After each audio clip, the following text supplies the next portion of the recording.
o que acontece? Aí depois eu passei a realizar eventos para Atlântida. Então eu tinha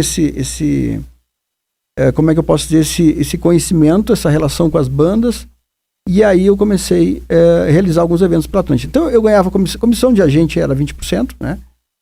E eu ganhava 20% do que sobrasse dos eventos. Então a Atlântida ficava com 80% e eu com 20%. Eu já realizava alguns eventos e tal, né? Fazia tudo. Eu colava cartaz, eu fazia colar cartaz. spot, exatamente, fazia tudo. Não tinha o auxiliar, não existia isso, entendeu? E por isso também, tudo isso eu acho importante porque vai te dando conhecimento em relação a bagagem, vai te dando exatamente. bagagem. Na época não era proibido colar cartaz em Caxias, falando de Caxias, né, nas ruas, hoje é.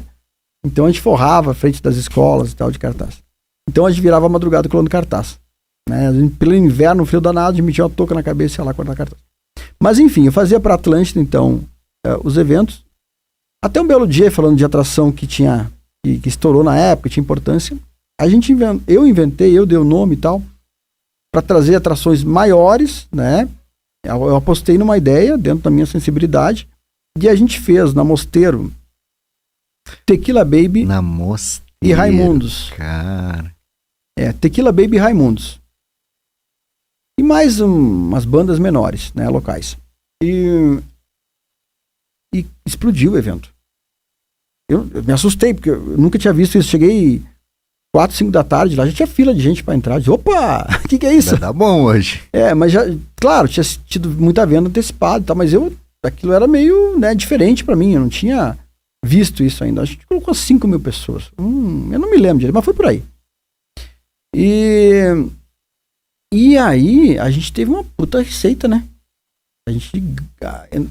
Foi legal, o resultado foi maravilhoso. Os meus 20% era muito bom, né? E eu acho que isso, não falando mal de ninguém, mas incomodou o pessoal que estava acima de mim. Porque aqueles 20% era mais que o salário do pessoal, mais, talvez, sei lá, 3 salários, eu não sei muito bem, mas era um bom valor. E o pessoal disse, não, eu gerei um belo resultado para a rádio, e o pessoal disse, não, agora a rádio não vai mais fazer esse tipo de negócio. Entendeu? Mas eu depois fiquei sabendo... Vê como é que pode, os caras criaram a oportunidade. E aí, cara, fiquei uns 15 dias, eu não tinha essa maturidade que eu tenho hoje. Hoje, quando fecha uma porta, eu penso, não era para ser, por algum motivo fechou, eu vou seguir fazendo o meu, fazendo certo, e no final as coisas vão acontecer. Sim. Né? Porque eu tô fazendo certo, né? Vão acontecer de bem para mim. Na época eu não tinha essa maturidade, passei 15 dias remoendo tudo isso, com raiva, aquela coisa toda lá, puta que pariu, né? Era pra estar, digamos assim, sendo elogiado, sendo, né, cultuado, eu fui, na verdade, naquele momento, pelo menos naquele modelo ali, eu fui descartado. E durante um período que eu trabalhava na rádio, muitas pessoas foram lá fazer eventos e tal. E eu tinha um cara que eu achava que tinha bastante aptidão para o negócio, que era Roberto Grazottin. Talvez você tenha conhecido ele. Ele fez alguns eventos ali e tal, então, como cliente. E aí, quando aconteceu isso, passados 15 dias que eu tinha já ficado sem dormir, aquela situação sem comer direito e tal, indignado, revoltado, eu convidei ele pra gente montar uma produtora. Eu pensei, cara, vou virar cliente da rádio, né? E ao invés de repente, ter essa equação 80 para a rádio, 20 para mim, eu vou fazer 80 o inverso. 20 para eles. Exatamente. Que legal. Então, a ideia de montar uma produtora surgiu aí.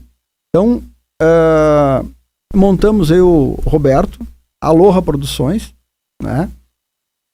Fizemos alguns eventos bem legais, né?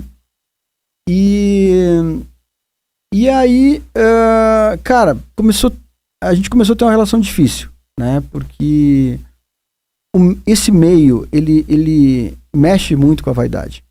Então, um cara jovem, que de repente tem alguns acertos sequentes, né? Ganha uma graninha legal, ele se atrapalha. Então, acho que foi isso que aconteceu na época com o Roberto. Hoje, obviamente, ele é outra pessoa, mas e aí, algumas coisas aconteceram e eu achei, então, que não tinha que seguir.